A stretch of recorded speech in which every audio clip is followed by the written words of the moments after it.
श्रीमान योगी भाग 2 कथा 8. लाल महालात दिवे लागण झाली होती. राजे सज्जावर उभे होते. पाठीमागे महालात कोणी नव्हते. वाड्यासमोरचे चौके पहारे, वाड्याच्या बाहेरचे मोकळे मैदान अस्पष्ट दिसत होते. उकाळा पुष्कळ वाढत होता. राजे वळले. हजाई समई कोणीतरी पेटवत होते. राजाने विचारले, कोण? मी. कोण? मनोहारी? जी. मनोहारीने महालातल्या समया प्रज्वलित केल्या. राजांच्या जवळ येऊन तिने त्रिवार नमस्कार केला. राजांनी दिव्याला नमस्कार केला. ते म्हणाले, आज साऱ्यांनी आम्हाला वाळीत टाकलेलं दिसतं. आमच्या सखूबाई पण दिसल्या नाहीत. येसाजीराव त्यांना लग्नाला घेऊन गेले आहेत. आणि राणीसाहेब? खाली मासाहेबांच्याकडे आहेत. पाठवू? नको. वाद्याचा आवाज येतात राजांची पावले सज्जाकडे वळली. मागोमाग मनोहारी होती. दिवट्यांच्या रांगा वाड्याच्या दिशेने पुढे येत होत्या. राजे म्हणाले, वरात आली वाटतं. जी. तू जा, मासाहेबांना वर्दी दे, तोवर आम्ही खाली आलोच. घोड्यावर नवरा नवरी बसले होते. पुढे सनई ताशा वाजत होता. सज्जावरून राजे मिरवणूक निरखीत होते. वरात वाड्याच्या पटांगणात आली. पलोत्यांनी कडे धरले आणि मधल्या रिंगणात जीव महाला उतरला. करडीच्या तालावर जीव तलवारीचे हात करीत होता. चौक घेऊन तो गुडघ्यावर बसला. जीवापासून 9 हातावर नारळ ठेवला गेला. जीवने गुडघ्यावरूनच बैठ्या चालीने नारळ मारला. पाहणारे भले म्हणून ओरडले. असे 4 नारळ जीवा महालाने मारले. मग दुसरा वीर रिंगणात येऊन पट्टा फिरवू लागला. नवरा नवरी घोड्यावरून उतरली. त्यांच्याबरोबर सारे महालात येताना दिसले. राजे काही वेळ तसेच उभे होते. नंतर महालात जाऊन त्यांनी पागोटे घातले आणि जिना उतरून ते आपल्या सदरेवर आले. सदर सोप्यात नवरा नवरी बसली होती. मासाहेब उजव्या बाजूला असलेल्या सईबाईंच्या सह उभ्या होत्या. बाकीची मंडळी अदबीने बाजूला उभी होती. राजे येताच साऱ्यांनी मुजरे केले. नवरा नवरी राजांच्या पाया पडली. सखूबाईंना कडेवर घेऊन उभा असलेला येसाजी म्हणाला, महाराज, हा रामू काकाचा मुलगा भीमा आणि ही आपल्या सर्जेरावांची मुलगी गंगा. अरे वा, म्हणजे घरचंच लग्न म्हणायचं. सर्जेरावांच्याकडे वळून राजे म्हणाले, सर्जेराव, आम्ही रागावलोय तुमच्यावर. पगडी सावरीत सर्जेराव पुढे झाले. त्याने विचारले, ते का महाराज? तुमच्या मुलीचं लग्न नुसतं आमंत्रण दिलं, आर्जव करून आम्हाला नेलं नाही. सर्जेराव म्हणाला, महाराज, गरीबाचं लग्न, उंदराच्या घरात हत्ती कसा मावणार? येसाजीच्या कडेवर असलेल्या सखूबाईकडे बोट दाखवत राजे म्हणाले, म्हणूनच छोटा उंदीर घेऊन गेलात वाटतं. उसळलेल्या हसण्याने सदर भरून गेली. जीवाकडे वळून राजे म्हणाले, जीवा, तुझी ही करामत आम्हाला माहित नव्हती. येसाजी पुढे झाला, महाराज, साऱ्यांसनी ठाव आहे, कुणाचं बी लगीन पुण्यात असू दे, जीवा बिगार वरात सजत नाही. 9 हातावरचा नारळ बसल्या बैठकीतून मारून माघारी यायला जीवात जाणे. जीवा लाजला. तो विचकत बोलला, महाराज, एवढंच येतंय मला. हास्याचा कल्लोळ परत उसळला. सारे शांत होतात. राजे म्हणाले, जीवा, माणसाला थोडंच यावं, पण त्याला तोड नसावी. नवऱ्या मुलाकडे वळून राजे म्हणाले, काय भीमराव, आमच्या नव्या मोहिमेत येणार की नाही? बाकी नशीबवान तू, एवढा मोठा होऊन नवरी मिळाली. सर्जेराव म्हणाले, तसं नाही महाराज, सोयरीक ठरून लई वर्ष झाली. मग लग्न का लांबलं? सारे स्तब्ध झाले. जिजाबाई म्हणाल्या, राजे, तुम्हीच याला कारण. आम्ही? राजे उद्गारले. सर्जेरावांनी तोंड घातलं. तसं नाही, पण रामू काकांची पुरंदरवर नेमणूक झाली. आम्ही राहिलो राजगडावर. आज उद्या म्हणत तीच गेलो. आवंदा मासाहेबांनीच मनावर घेतलं. लागल ती मदत केली. लगीन सजवलं. असं आम्हाला कल्पनाच नाही. भीमरावकडे वळून राजे म्हणाले, मग काय भीमराव, काय ठरला बेत? पण आता तुम्ही कसले येता मोहिमेवर? मी येणार महाराज. भीमराव धीर करून उत्तरला, तुम्ही याल हो, पण आमच्या सुनबाई आम्हाला काय म्हणतील? राजे म्हणाले. सर्जेराव मिशीवरून हात फिरवत म्हणाला, महाराज, ती काय म्हणायची नाही. या सर्जेरावाची लेख आहे ती.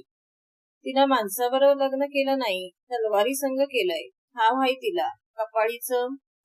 हा सर्जेराव, जबान रोखा. राजाने दाबले.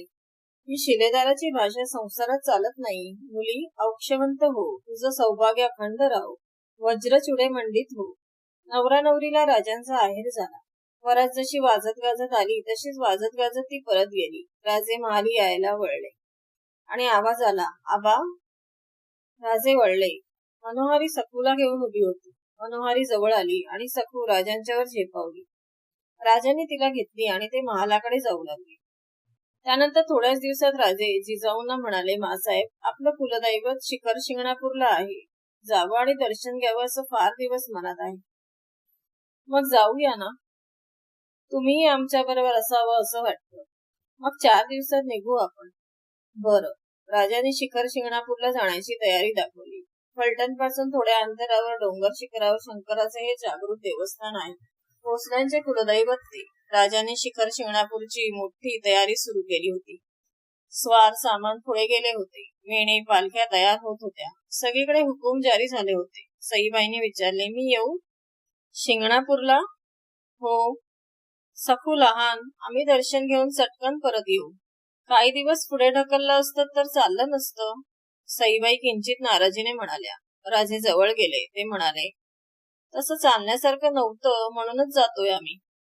तुम्हाला जरी नेलं नाही तरी आम्ही येऊ तेव्हा काहीतरी अलौकिक भेट घेऊन येऊ.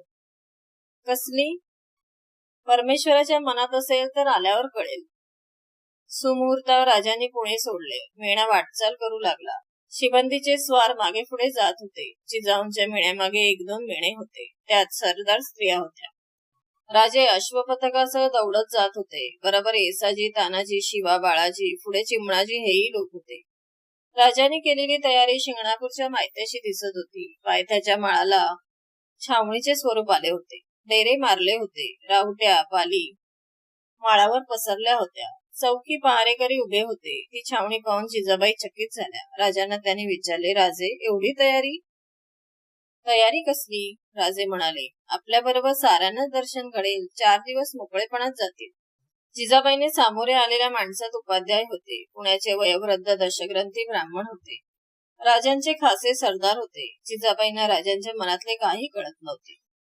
दुसऱ्या दिवशी देवालयात अभिषेक झाला. देवाचा प्रसाद वाटला गेला आणि पुजाऱ्याने येऊन वर्दी दिली.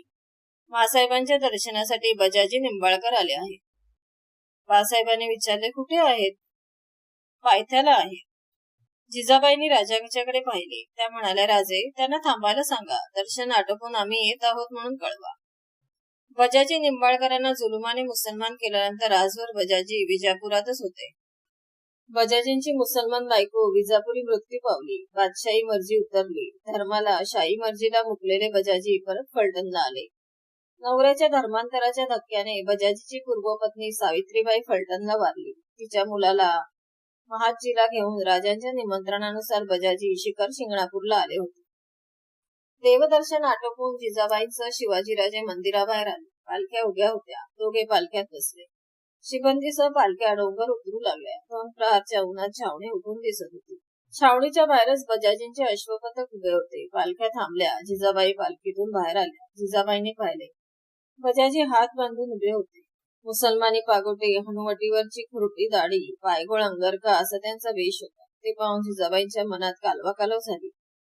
बळ एकवटून जिजाबाई म्हणाल्या, बजाजी आज आमची आठवण झाली.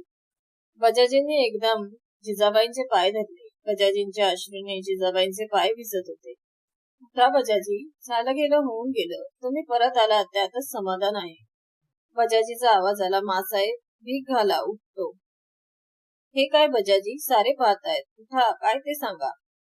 बजाजी उठले. अश्रुटिपत म्हणाले, मासाहेब 1,00,000 माणसात आपले पाय धरले तर त्यात लाज कसली? आणि लाज राहिली कुठे? मासाहेब देहानं वाटलो तरी मनानं नाही. मुसलमान म्हणून मला मरू देऊ नका. मी सईचा भाऊ आहे मासाहेब. 5 वर्षाच्या महाजीला ओढत बजाजी म्हणाले, या निष्पाप पोरक्या पोराचा बाप आहे. काय करू मी? बजाजी स्पुंदून स्पुंदून रडू लागले. जिजाबाईंचेच नव्हे तर राजांचे आणि पाहणाऱ्यांचेही डोळे भरून आले. जिजाबाई बजाजींच्या पाठीवरून हात फिरवत म्हणाल्या, बजाजी शांत व्हा. तुम्ही आमचेच आहात. आमची माणसं आम्हाला जड नाही.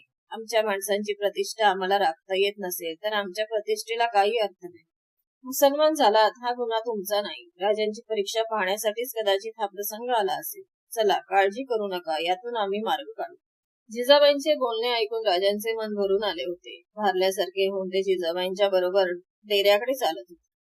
एकांत मिळताच जिजाबाई राजांना म्हणाल्या, राजे एवढ्याच साठी हे तीर्थाटन घडवलं वाटतं. आम्हाला पत्ताही लागू दिला नाही. राजे नजर टाळीत म्हणाले, मासाहेब बजाजींना निरोप पाठवला होता, पण ते येतील की नाही याची शंका होती म्हणून बोललो नाही. राजे मी थट्टा केली. आमच्याही मनात हा सल खुपत होता. व्हिडिओ आवडल्यास लाईक, शेअर आणि सबस्क्राईब करा आणि नोटिफिकेशनची बेल दाबा म्हणजे माझे व्हिडिओ अपलोड होताच तुम्हाला नोटिफिकेशन मिळेल.